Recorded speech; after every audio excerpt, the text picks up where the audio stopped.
Hello, everyone. Let me ask you something. How many times this week have you called yourself lazy? How many times did that voice in your head say, just get up and do it? Stop being so lazy. Here's what I want you to consider today. What if laziness doesn't actually exist? What if that thing you've been beating yourself up about, that feeling of being stuck on the couch when you should be productive? What if it's not a character flaw at all? What if your body, your soul, is trying to tell you something really important, and you've been too busy calling yourself names to actually listen? Today, we're going to dismantle one of the biggest lies our culture has sold us. We're going to talk about what's really happening when you can't make yourself do the thing.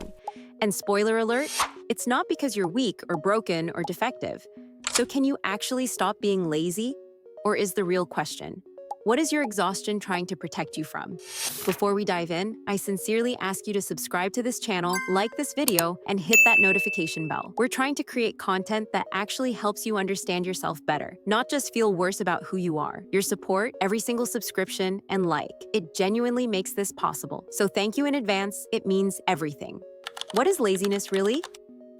All right, let's start with a controversial statement. Laziness is not a thing. It's not a personality trait. It's not in your DNA.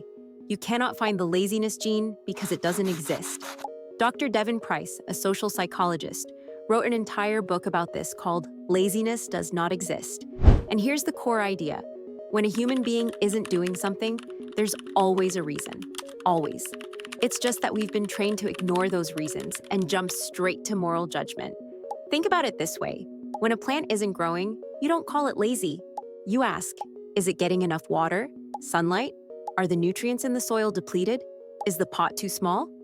But when a human isn't performing, we skip all those questions and go straight to, you're just not trying hard enough. Here's what neuroscience tells us. Your brain is not lazy. Your brain is actually incredibly efficient.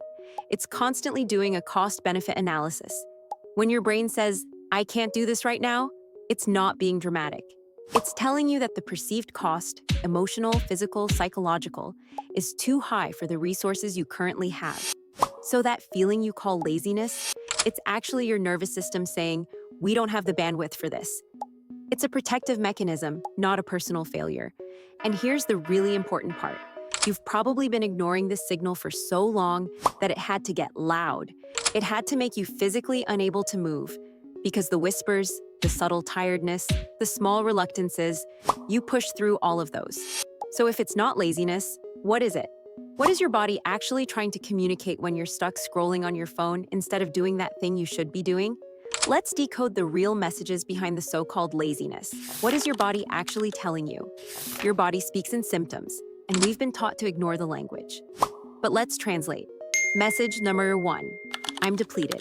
When you can't make yourself do basic tasks, your body might be telling you that your dopamine, serotonin, or other neurotransmitters are running on empty. Depression doesn't always look like crying in bed.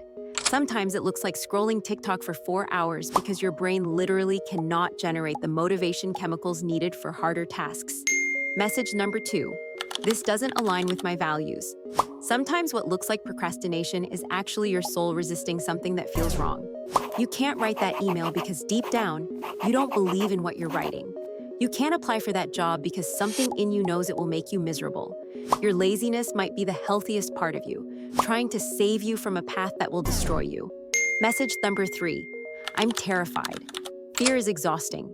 When you're afraid of failure, afraid of success, afraid of judgment, your nervous system goes into freeze mode. It's not fight or flight. It's the third stress response that nobody talks about. You're not lazy, you're frozen. Your body thinks there's a predator, and the predator is your own potential. Message number 4, I need to rest. This one sounds simple, but our culture has made rest feel like a crime. You're not designed to be productive 16 hours a day. Your brain needs downtime to process, to consolidate memories, to literally clean itself of metabolic waste. When you feel lazy, you might just be human, a human who needs rest. Message number 5, something is wrong, and I don't know what. Sometimes the inability to function is your body waving a red flag. Undiagnosed ADHD, chronic fatigue syndrome, thyroid issues, burnout, trauma responses. These aren't excuses, they're explanations. And you deserve to investigate them, not just punish yourself. Okay, so you're not lazy, you're depleted, misaligned, terrified, exhausted, or sick.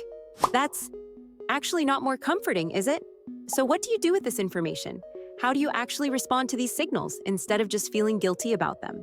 How do you listen instead of fight? First, stop the war. Seriously, every time you call yourself lazy, you're attacking an ally. Your body is on your side. It's trying to keep you alive and sane. So instead of, why am I so lazy? Try asking, what am I feeling right now? What do I actually need? Step 1, get curious, not critical. When you can't do the thing, pause. What's the resistance about? Is it fear? Is it exhaustion? Is it that this task feels meaningless? You can't solve a problem you won't acknowledge. Step 2, address the real need. If you're depleted, rest. Actually rest. Not that thing where you scroll your phone feeling guilty. If you're scared, acknowledge the fear. Say it out loud, I'm terrified this will fail. Sometimes just naming it takes away half its power. If the task doesn't align with your values, maybe you need to say no, or renegotiate, or admit that you're doing this thing for reasons that aren't serving you. Step 3, lower the bar. Your brain is resisting because the task feels too big, so make it smaller. You don't have to write the essay, just write one sentence. You don't have to clean the house, just put away one thing. Momentum is built from tiny actions, not heroic willpower.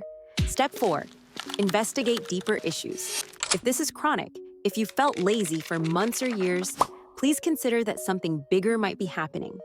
Talk to a doctor, see a therapist, get your thyroid checked, screen for ADHD. You're not broken, but you might need support. And here's the paradigm shift. Supporting yourself isn't weakness, it's wisdom. So here's what I want you to take away from this. You are not lazy. You have never been lazy.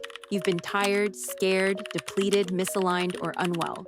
And those are not character flaws, they're information. Your body is not your enemy. It's the most sophisticated warning system you'll ever have. And it's been trying to tell you something important. Stop fighting yourself. Start listening. Ask what you need, not what's wrong with you. The answer might surprise you. I truly hope this video helped you see yourself with a little more compassion. Write in the comments. What do you think your body has been trying to tell you? What message have you been calling laziness? I read every comment, and your insights might help someone else feel less alone. Thank you for being here today. Be gentle with your soul, and I'll see you in the next video.